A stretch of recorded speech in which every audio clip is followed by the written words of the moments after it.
This video is brought to you by Squarespace. Urban skiing is wild. People gapping across buildings, grinding on lampposts. It's like Tony Hawk's Pro Skater, but in real life. It's mental. And in today's video, we're going to explore how this traditionally mountain-based discipline ended up taking it to the goddamn streets. As for the exact origins of skiing, it's a little bit foggy. The earliest archaeological example of these slidey boys were found in Russia, dated to about 6000 BC. Ooh. Now it's believed that these were just a mode of transport, like people weren't hucking misties quite yet. And in fact it would take until about the mid 1800s before this would become a sport, like a recreational hobby. And as you'd expect, over time, people would start to race each other, particularly the Norwegian and the Swedish militaries.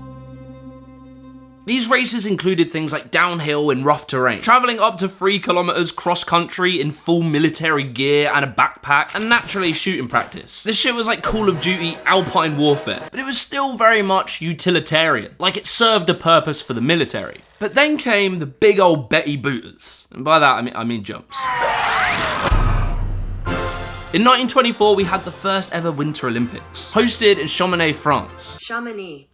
Where we would see these waddling ducks strap on the moon boots and huck it sky high. Skiing really grew a lot bigger after the Olympics. And throughout the 1900s, it started to split into like various different disciplines. You have racing, then you have freestyle. Those are kind of the two overarching themes. With racing, you know, GS, you got your Super G, you got your slalom, yada, yada, yada. On the freestyle side, very early on, let's talk like later 1900s, you had ski jumping, then you had aerials, and then you also had ski ballet.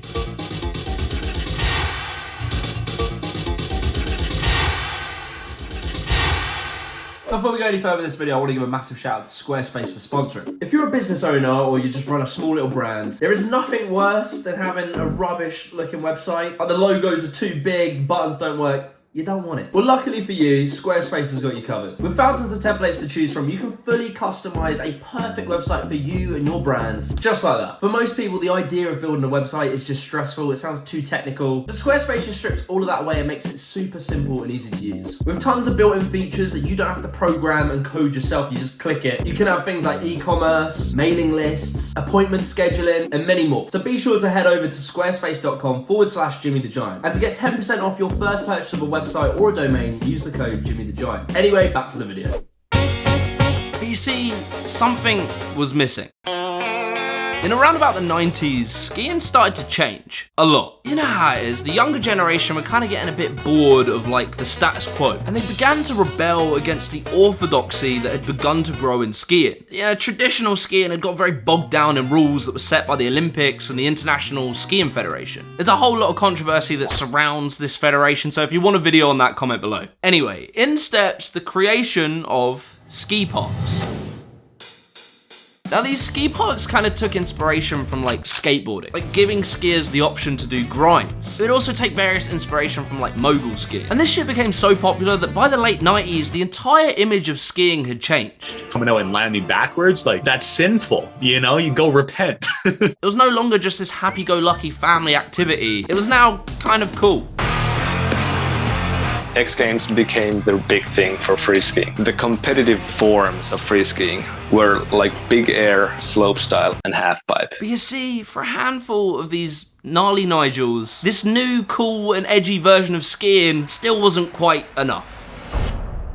And so, in the year 2000, a film named Balance was released by a team called Level 1. And for the first 20 or so minutes, we would just see people tearing up the slopes. But it was all very much traditional freestyle skiing. But then, around 24 minutes and 45 seconds into the video, skiing would change forever. This clip right here was different to every other clip we had ever seen of skiing. It wasn't a ski slope or a ski park. It wasn't made to be skied. It was a picnic bench designed for you to enjoy a nice ham sandwich. Now the question, was this the first ever piece of urban skiing? Ever? I mean, it's impossible to say, but it probably wasn't. But it is certainly one of the earliest to ever be recorded. Like nowadays, the ability to record in 2022 is very easy. I mean, we all have phones. But back in the 2000s and late 90s, it was very rare that you might even own a camera. Rarer still that you would carry it with you and be able to film someone. And even rarer still that your dad didn't use the same camera to record your little brother's birthday bash and delete all your footage. most likely people had probably been doing urban skiing before this, at least rudimentarily, as inspired by the urban snowboarding which had also been popping up around the same sort of time. It's believed that both snowboarders and skiers were very inspired by skateboarding, so it's kind of a natural evolution that someone might try some urban stuff. But either way, after this video, the first generation of what would become urban skiers were born. Mike Douglas upped the levels by hitting a handrail that was set on fire. I mean, there were some cool things that were happening in these urban spots, but it was all relatively tame in comparison to what was happening on the slopes. Level 1 would return in 2001 with a video called Second Generation, featuring even more urban clips. And throughout the early 2000s, a few crews would pop up and start to do more and more urban skiing, such as Solid Powder, Poor Boys Productions, and Stepped. The legendary skier Frank Raymond would become this OG in the world of urban skiing. He would set like the rules of what was considered cool in urban spots. By Solid Powder 3, the levels of like gnarly had been upped considerably. So you were sure you're not in a park of any kind, you know, you're in the streets, and that was definitely like sort of a pride people would take. Yeah, your stairs have to be uncovered. Do they actually go to the level of taking the snow off the stairs? Yeah, that's what we do. No way. There was bigger handrails, bigger gaps, and people were doing stuff off of rooftops now. But you see, on top of urban being bad for like breaking your expensive ski equipment, urban skiing had another major problem. Gaining speed is not always easy when you're on some random urban spot with your skis on. People definitely had to get creative pretty quick. They would head down to Wicks, grab some shovels, some planks of wood, they would make ramps, they would pull each other with the sticks, they would blow out the engine of a Corsa trying to give each other a car sketch. But eventually, someone would have an idea that would completely change urban skiing forever. 3 vikaa mutteria menossa tässä kiinni. Around the late 2000s, in the world of wakeboarding and skimboarding, the motorized winch popped up as a way to propel a static individual through the sound barrier in a matter of seconds. Yo, Superman! Now, it's pretty hard to say who was the first ever person to bring the motorized winch to the world of skiing and snowboarding, but in as early as 2008, we can see there was an event called the Battery Catapult where they were using a winch. Now, if you look closely, this is a very different winch to the ones that the skimboarders and the wakeboarders are using. And a fun bit of trivia is that this style of winch was actually invented by a Finnish skier in around the 1970s. But for whatever reason, it didn't really take off, and it kind of lay dormant for many years. However, it would be a secondary style of winch that would be the one to take over the world of urban skiing. Around the early 2010s, we'd see teams like Nipwits and Realski start to popularize the usage of a mechanical winch. If you were the guy that knew how to make one of these, you were like the Elon Musk. You were ahead of the curve. The iconic video Brain Massage was released in 2015, which featured the world's fastest winch that was ever made. But like these guys were actually doing it on a whole nother level. Their winch was going like actually more than 100 kilometers per hour. These guys were now able to reach fast speeds and do massive gaps, like between buildings, across roads, and all sorts. Urban skiing went from this little niche thing that skiers did as a pastime into like a serious style of skiing. On top of the winch, there was a thing called the Banshee Bungee, which was another way that people could propel each other that didn't require spending thousands to make a winch. And so it became easier for people to get into urban skiing. With the rise of YouTube and Instagram and other social medias, the table was set for urban skiing to just blow up in popularity.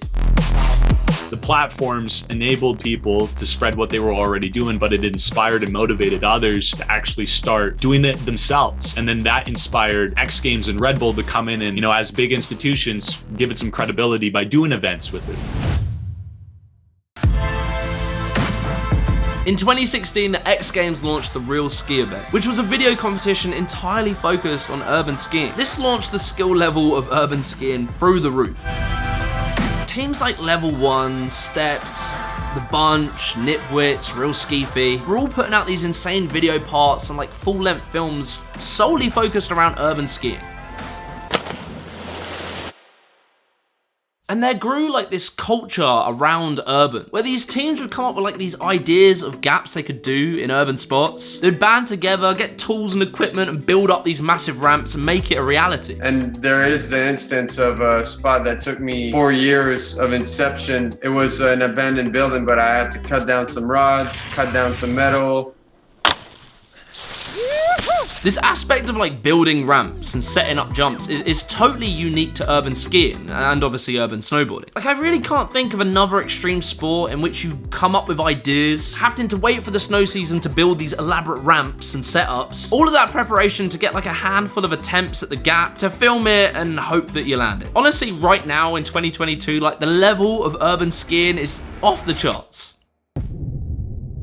In my opinion, it's gotta be the gnarliest, or at least one of the gnarliest sports on this planet. The Team 4A, from what I can gather, seem to be like the forefront of urban skiing, as well as many other teams and individuals. However, unfortunately, the kind of like professional route of urban skiing isn't really great. Very few skiers probably make a living strictly off of urban skiing.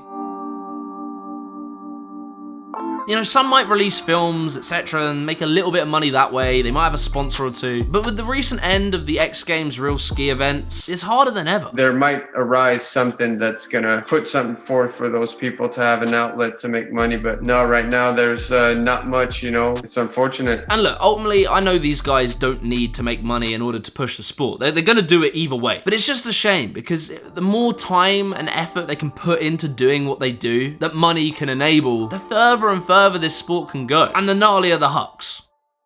All in all, I've been incredibly impressed researching this sport. I couldn't believe it. It's made me want to go skiing, so probably expect a video of that at some point. But to the urban skiers doing what they do, my hat goes off to you. If you enjoyed this video, be sure to leave a like and comment below, and check out this video right here.